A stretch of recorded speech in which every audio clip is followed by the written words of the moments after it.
A meal this good is usually followed by a cigarette and a confusing conversation about the future, but we're just here for the gains. Today we're making meal prep optimized chicken Alfredo with 66 grams of protein that tastes like a cheat meal but fits your macros perfectly. No heavy cream, no regrets. We're starting with 1 kilogram, that's 2.2 pounds, of cauliflower, which is basically nature's low-carb Play-Doh. Chop it up and drown it in salted boiling water, along with 5 garlic cloves that we aren't even going to mince. Why? Because we're lazy, and because boiling them makes them sweet and creamy instead of sharp and offensive. Cauliflower is basically a vegetable chameleon. It has no personality of its own, so it just steals the identity of whatever cheese we throw at it. You need to cook these for about 15 minutes until they're absolutely exhausted and falling apart.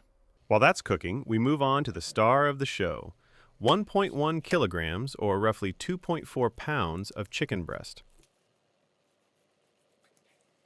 Use a paper towel to pat it dry and give it a firm pounding. We want an even thickness so we don't end up with one side burnt and the other side still clucking. Season it up with salt and white pepper. White pepper is a bit smoother and stays invisible in our white sauce. Don't be shy. The chicken didn't die for you to make it bland. Get a pan hot with a tiny bit of cooking spray and sear them for about 4 to 5 minutes per side.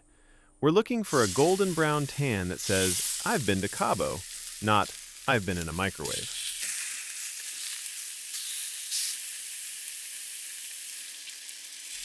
Pull the meat once it hits an internal temperature of around 72 degrees Celsius, or 162 degrees Fahrenheit, and let it rest under some foil.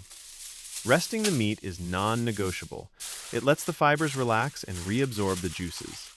If you skip this, your chicken will have the texture of a flip-flop by Wednesday's lunch.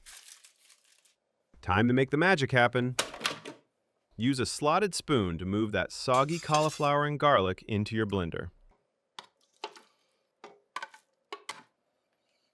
Add 250 grams, or 8.8 ounces, of 0% Greek yogurt for that tangy protein kick, and 150 milliliters, that's 5 fluid ounces, of skim milk.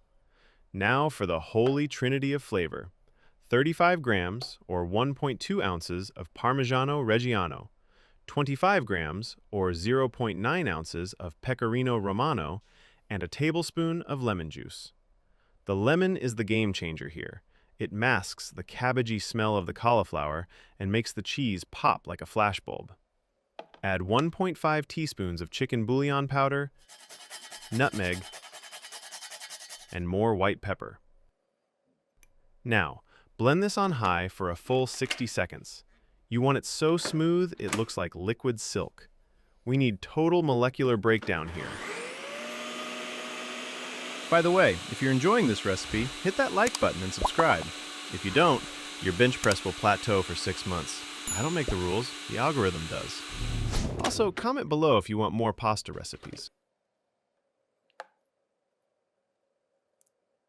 We're using 325 grams of fettuccine, about 11.5 ounces. Cook it for 2 or 3 minutes less than the box says. Since this is meal prep, the pasta is going to sit in the sauce for days and soak up moisture. You want these to be al dente plus, which is Italian for don't let them get as soft as a backup dancer's handshake. By boiling the pasta in the very same water we just tortured the cauliflower in, we're layering flavors like the hidden fees on a budget airline ticket. Also, save a cup of that starchy pasta water before you drain it.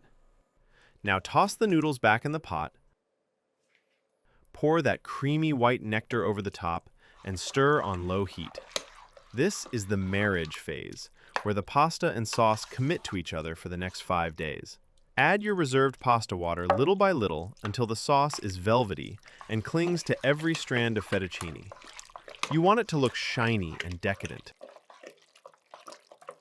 Now, distribute the wealth into 5 portions. Try to make it look somewhat presentable because even if you're eating this over a sink in your underwear, you deserve a little bit of class. Now, slice that rested chicken into strips and lay it on top like a crown. A little fresh parsley for color because we're fancy like that. Each box packs 585 calories and a massive 66 grams of protein. Keep them in the fridge for up to 5 days. When you reheat, just add a tiny splash of water to keep the yogurt from getting cranky. Watch another high-protein masterclass right here. Now go eat and get those gains. See you in the next one.